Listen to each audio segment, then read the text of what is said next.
Women like us, I really do firmly believe that we are a sisterhood of women. And I really do believe that all of our stories may be different, but our passions are very much the same. And that's what I want to speak with you about today.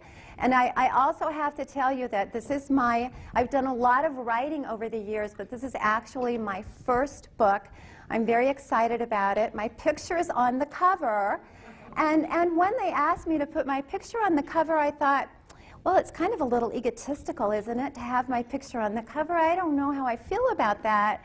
But I found a very, very good reason why my picture is on the cover of this book.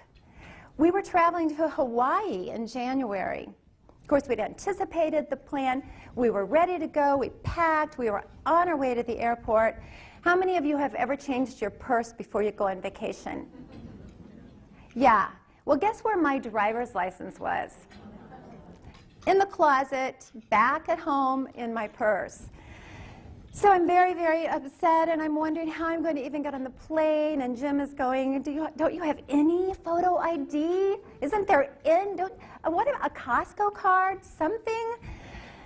No, I have nothing. You're going to have to go ahead. I'm going to have to take another flight. I was so distressed. And then I remembered,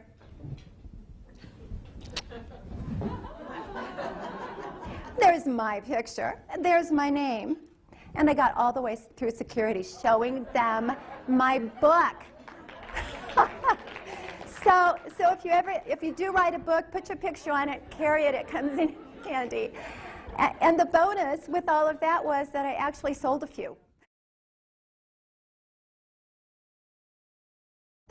So anyway, it is great to be here, and I want to talk with you today some things that are in my book, some things about my life, so really a list that I've come up with about strategies for living your best life. Strategy number 1, keep your apples up. Now, keep your apples up. Do you know what your apples are? Some of you may know. Well, if you can put your fork down for just a second and put your hands on both sides of your face, these are your apples. And when you bring your apples up, you smile. And if you're smiling, they say it's very difficult not to be happy. I am a cancer survivor, and I can tell you, I remember the morning. I remember the morning that my life was back. And it was after days and days and days and days and days in bed, sitting down, stopping, and I heard the birds outside my window. And I heard cars. I heard people going to work. Now, they may not have been happy, but they were in their cars and they were going to work. And I knew that I would be one of them again.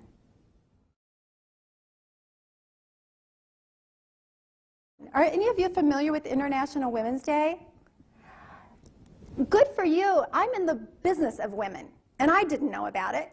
So I was so excited because, and the way that they treat and respect women in India could be another whole speech, but it's wonderful.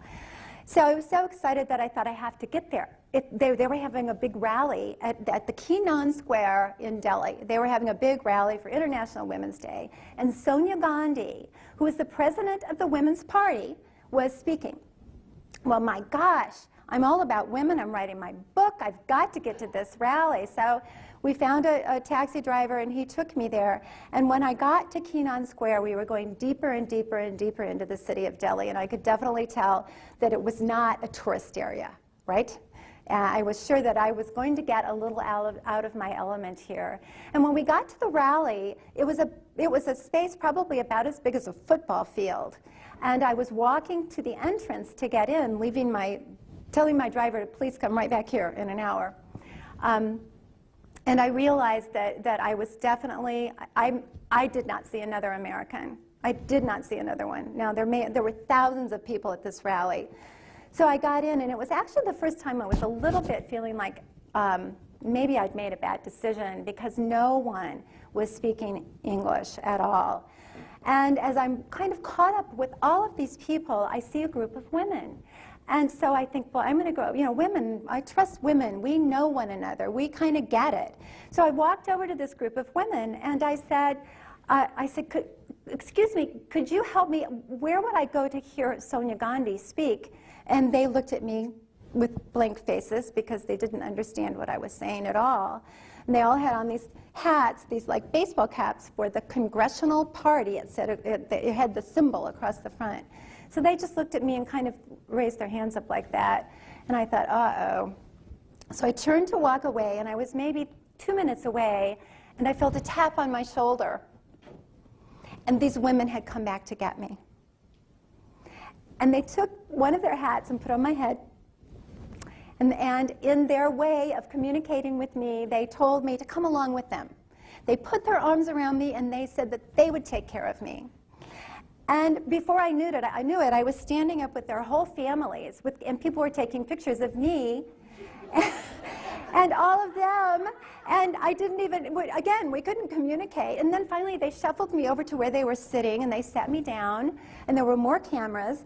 And the national news was there that day. And I had the national news camera people taking my picture with these Indian people, because I think I was kind of an anomaly, quite honestly.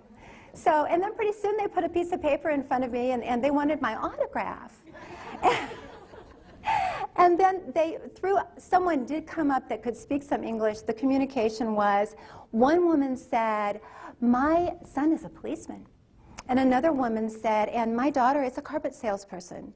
And another woman said, my daughter went to the United States, is in graduate school. And we were able to communicate all of this. And it was so wonderful for me, because it was such a commonality for all of us as women. And so much about what I believe, that we really are a sisterhood of women, and we do have so many of the same things, even though our stories might be slightly different.